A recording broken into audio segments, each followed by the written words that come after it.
algo cambió. La tensión entre las grandes potencias nucleares alcanzó un punto crítico inesperadamente. Estados Unidos envió submarinos nucleares a las costas rusas. El mundo contuvo la respiración por un momento y a muchos se les pasó por la cabeza lo peor. ¿Será que esto ha comenzado?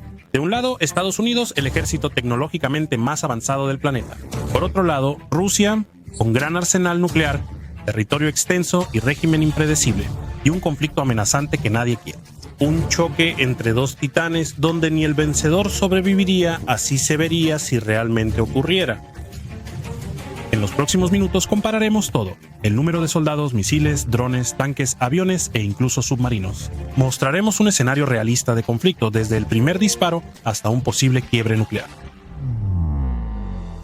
Bienvenidos a Sara Nikami, donde revelamos conexiones ocultas, juegos de poder y conflictos que moldean el mundo. Estados Unidos y Rusia tienen dos de los ejércitos más poderosos del mundo. Pero su fuerza no se trata solo de números. Es una combinación de personas, entrenamiento, mando y disposición para actuar. Estados Unidos tiene aproximadamente 1.3 millones de soldados activos y 770,000 reservistas. Rusia tiene alrededor de 830,000 activos y unos 250,000 en reserva. A primera vista, América tiene la ventaja, pero ojo, la diferencia viene en otra parte. Rusia tiene un potencial de movilización mucho mayor. En caso de guerra, teóricamente podría convocar hasta 2 millones de hombres en cuestión de unos meses. Tiene experiencia de combate en Ucrania, pero el entrenamiento y mando estadounidenses son superiores. Pero la guerra ya no es solo cuestión de números. Ahora veremos la fuerza capaz de cambiarlo todo con solo presionar un botón. Las fuerzas terrestres. Algunos dicen que los tanques son cosa del pasado. Ucrania lo confirma en parte. Si estallara una guerra entre Estados Unidos y Rusia, las fuerzas terrestres decidirían quién controla el territorio. Rusia tiene ventaja en el papel con más de 13,000 tanques de distintas generaciones. Tras las grandes pérdidas en Ucrania, solo quedan entre 1,700 y 1,800 activos. El resto son reservas almacenadas, frecuentemente en mal estado. Estados Unidos posee unos 6,000 tanques, 2,500 en servicio activo. Dominan las versiones modernas del M1A2 Abrams. Los tanques occidentales Abrams, Challenger y Leopard son más pesados, protegidos y cómodos, diseñados para despliegues prolongados y máxima potencia de fuego. Sus sistemas, desde la electrónica hasta la protección balística, están muy desarrollados. La desventaja es la logística. Requieren mucho combustible, servicio especializado y son difíciles de mover en terrenos complicados, como se vio en Ucrania. Los tanques rusos son más pequeños, ligeros y bajos. Son más difíciles de apuntar, más fáciles de ocultar y pueden cruzar la mayoría de los puentes. Son fáciles de reparar y aptos para producción en masa. Los rusos priorizan cantidad y resistencia sobre comodidad de la tripulación. Llegó un cambio fundamental. Los drones cambiaron las reglas. La guerra en Ucrania mostró que el tanque dejó de ser el rey del ejército y ahora es un blanco. Actualmente, drones baratos destruyen vehículos blindados a bajo costo diariamente. En el área de vehículos blindados, Rusia tiene miles de transportes y vehículos de combate de infantería, algunos modernizados, muchos todavía soviéticos. Los estadounidenses emplean vehículos Stryker y Bradley digitales, con mayor protección y sensores avanzados. La artillería es el fuerte ruso, cientos de obuses 2S-19 y lanzacohetes Uragan o Tornado. Rusia prioriza el volumen, Estados Unidos la precisión. Los HIMARS y Paladins logran objetivos lejanos con gran exactitud. Y aquí está la diferencia fundamental, la logística. El ejército ruso suele fallar en el suministro, transporte de equipo por lodo o asegurando combustible. Estados Unidos cuenta con gran infraestructura, guía satelital y alto transporte. Pero no olvidemos que los rusos tienen experiencia de combate reciente en Ucrania. Saben operar bajo fuego de drones y en temperaturas extremas. Estados Unidos posee ventaja tecnológica, pero poca experiencia en guerras convencionales de esta magnitud. Y ahora vamos a ver otra dimensión clave de este conflicto: la lucha por el control del cielo. Porque si no controlas el espacio aéreo, puedes perder todo lo demás muy rápido. Fuerzas aéreas. La superioridad aérea hoy no solo determina quién controla el cielo, sino también quién sobrevive en tierra. Si no derribas un dron, interceptas un misil o tu avión cae antes de despegar, quedas fuera del juego. Estados Unidos posee fuerzas aéreas incomparables. Más de 13,000 aviones, incluyendo 2,000 cazas y 150 bombarderos. Rusia tiene poco menos de 4,200 aviones, pero estas cifras no toman en cuenta las enormes pérdidas en Ucrania. Los Sukhoi 34 y Sukhoi 25 se han vuelto víctimas frecuentes de los misiles ucranianos. Estados Unidos opera el 20% de los aviones militares globales, incluyendo más de 600 F-16 y 180 cazas furtivos F-22, así como unos 360 de los más modernos F-35. Estas aeronaves cuentan con tecnología stealth, aviónica avanzada y la capacidad de operar en red, lo que les da una enorme ventaja. La flota rusa incluye cazas Su-27, Su-30, Su-35 bombarderos, Su-34 y los restos de MiG-29 y Su-25. El Su-57 es tecnológicamente impresionante, pero hasta ahora solo existen decenas de unidades y su producción en serie está retrasada. Estados Unidos domina en bombarderos. El B-2 Spirit y el B-52 Stratofortress pueden portar armas convencionales y nucleares y operar a miles de kilómetros de su base. Rusia cuenta con el Tupolev 95 y Tupolev 160, pero son más viejos y menos versátiles. Los drones también son un factor importante, y aquí, atención, Rusia lleva la delantera. En Ucrania ha desplegado drones de manera masiva. Desde los Shahed hasta los Lancet están cambiando la táctica y destruyendo tanques, artillería y defensa antiaérea. Estados Unidos posee drones más avanzados como Reaper y Global Hawk, pero no los ha usado a tal escala. Y ahora lo más peligroso, las armas nucleares. Ambos países cuentan con unas 1.600 ojivas desplegadas en tierra, mar y aire. Si cayera una, la represalia podría destruir el mundo en horas. Presentaremos una comparación detallada en un video aparte, frío, preciso, aterrador, real. Eso nos lleva a la división de misiles de la Fuerza Aérea. Estados Unidos posee misiles hipersónicos modernos, pero Rusia mantiene una clara ventaja en este ámbito. Rusia ya ha desplegado varios tipos de armas hipersónicas como el Kinzhal, que alcanza una velocidad de hasta Mach 10. Aunque es una versión modificada del Iskander sin maniobrabilidad total, sigue siendo una amenaza por su velocidad, trayectoria irregular y difícil detección. Estados Unidos todavía está probando sus propios sistemas, pero según los datos disponibles, Rusia lleva la delantera. En caso de conflicto, los misiles hipersónicos podrían alcanzar la infraestructura crítica antes de que los sistemas de defensa convencionales pudieran reaccionar. Aún no terminamos. Si te gusta este video, dale like, así ayudarás a que llegue a más personas. Si deseas apoyar mi trabajo, puedes contribuir con agradecimientos. Gracias. Seguimos. Fuerzas navales. Si el conflicto llegara a los océanos, parecería una lucha desigual.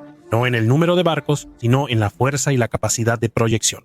China tiene la flota más grande en cuanto a número, pero Estados Unidos posee la flota más poderosa y global del mundo. Tienen 11 portaaviones nucleares, cada uno con más de 70 aviones, y pueden operar meses sin reabastecer. Pronto se sumarán 2 más de la clase Gerald R. Ford. Mi Rusia solo tiene un portaaviones. El almirante Kuznetsov, cuyas reparaciones se detuvieron, requiere un mantenimiento complicado y en un conflicto sería más un blanco que una amenaza. No todo ocurre en la superficie. Lo que pasa bajo el agua también es importante. Estados Unidos cuenta con 14 submarinos nucleares clase Ohio. Los misiles Trident pueden lanzarse desde el océano sin aviso previo. También cuenta con unos 50 submarinos de ataque Virginia y Los Ángeles. Rusia posee 11 submarinos estratégicos, incluidos los modernos Borei con misiles Bulava, y más de 20 submarinos de ataque, incluyendo los silenciosos diésel eléctricos, que son más difíciles de detectar en aguas costeras. Estados Unidos cuenta con más de 80 grandes buques de combate de superficie entre ellos destructores Arleigh Burke y cruceros Ticonderoga. Cada uno lleva el sistema Aegis, rastrea cientos de objetivos y puede defenderse o atacar con misiles de crucero Tomahawk. Las fuerzas de superficie rusas son menores. El crucero Piotr Veliki y fragatas clase Almirante Gorshkov tienen un alcance limitado, limitaciones técnicas y carecen de logística fuera de su área doméstica. Muchos barcos necesitan mantenimiento en puertos vulnerables.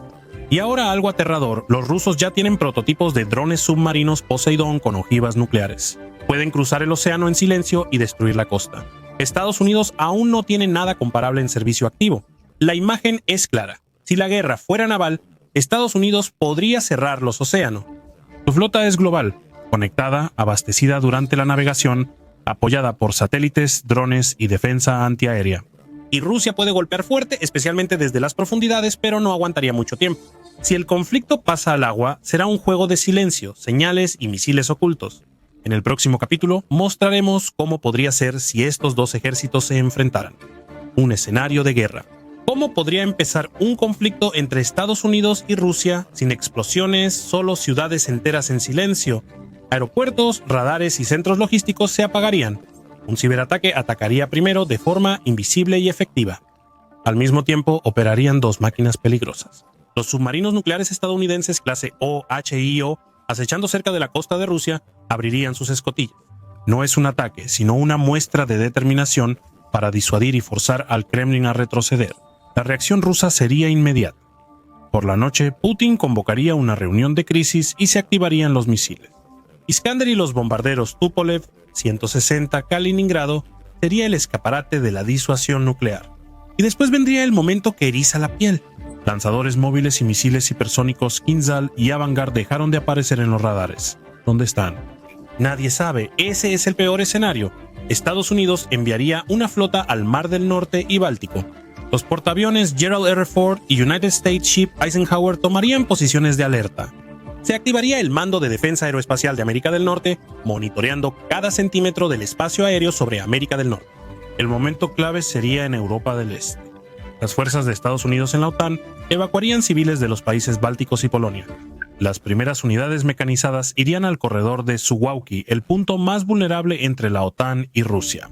Los medios rusos lanzarían una propaganda masiva sobre un ataque a la madre Rusia, la agresión occidental y la necesidad de defender a las naciones hermanas. Unidades de sabotaje rusas ya operarían en los países bálticos, Polonia y quizá Alemania. En este momento la guerra sería cuestión de horas.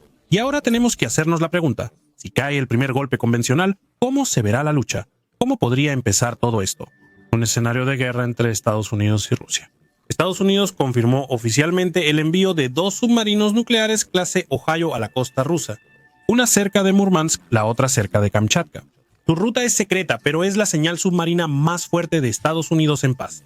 El Kremlin la ve como provocación. En la televisión estatal rusa se escuchan palabras como agresión, intimidación y chantaje nuclear. Putin convoca al Consejo de Seguridad, las fuerzas nucleares rusas entran en estado de alerta.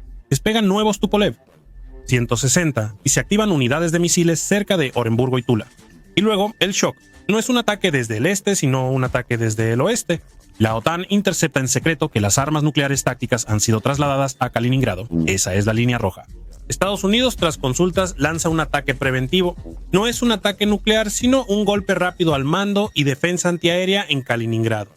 Despliegan F-35 Tomahawk y drones furtivos. Sorpresa. Algunos de los ataques provienen desde dentro de microbases que los servicios occidentales colocaron meses antes. La defensa antiaérea de Kaliningrado es rápidamente paralizada. El mando ruso queda en shock.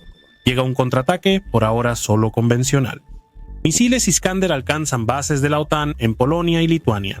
Los Sukhoi 35 rusos buscan superioridad aérea en el Báltico, pero enfrentan fuerte defensa de Patriots y Aristi. Superioridad sobre el Báltico, pero enfrentan fuerte defensa de Patriots e Iris rumbo a Polonia y Rumania. Los portaaviones Gerald R. Ford y United States Ship Eisenhower van al mar de Noruega y Mediterráneo. Los satélites estadounidenses pasan a modo militar, sistema de posicionamiento global, detección de lanzamientos, compartición de objetivos. Y ahora, atención, aquí se verá la guerra del siglo XXI reemplazando tanques por drones. Los Lancet y Shahed rusos destruyen masivamente objetivos en el frente. Moscú tiene la ventaja, cientos de miles de drones participan abiertamente en el combate. En Ucrania, Occidente tiene tecnología, pero carece de números, táctica y experiencia. El ciberespacio se vuelve central. Redes, comunicación, bolsas y bancos están colapsando. En Rusia cae Internet, en Occidente fallan vuelos, alertas nucleares y sistema de posicionamiento global. El mundo se está convirtiendo en un campo de batalla. Por ahora, solo es un conflicto convencional. Pero ¿qué pasaría si se usara una sola arma nuclear táctica? Eso lo mostraremos en la siguiente fase. Y eso, sin duda, los va a sorprender. Al borde de una guerra nuclear. La guerra entre Estados Unidos y Rusia podría convertirse en la mayor catástrofe de la historia si se llegara a usar siquiera un arma nuclear. Aquí terminaría el juego de nervios. La primera fase sería convencional. Misiles, combates aéreos, ciberataques y desinformación. Pero al final, una parte enfrentaría la amenaza de la derrota. Y justo en ese momento podría ocurrir una escalada. La doctrina rusa permite un ataque nuclear incluso como respuesta a un gran ataque convencional, incluyendo ataques fuera del territorio ruso, por ejemplo en Bielorrusia. El primer signo sería el despliegue de ojivas tácticas en la frontera, con una potencia de 10 a 50 kilotones destinadas a ataques contra unidades de la OTAN, aeropuertos o logística. Si dieran la orden de lanzamiento sería rápido y sin aviso previo. Por ejemplo, ante un gran ataque con drones o incursión en Rusia, Estados Unidos tendría un dilema: responder con armas nucleares y arriesgarse a un apocalipsis, o absorber el ataque y responder convencionalmente, serían de las decisiones más difíciles en la historia de la Casa Blanca. Nadie quiere un holocausto global, pero si inicia, será difícil detenerlo. Sistemas automáticos, mala interpretación de datos y pérdida de comunicación pueden causar errores y reacciones en cadena. Atención, la mayor amenaza no es un ataque masivo.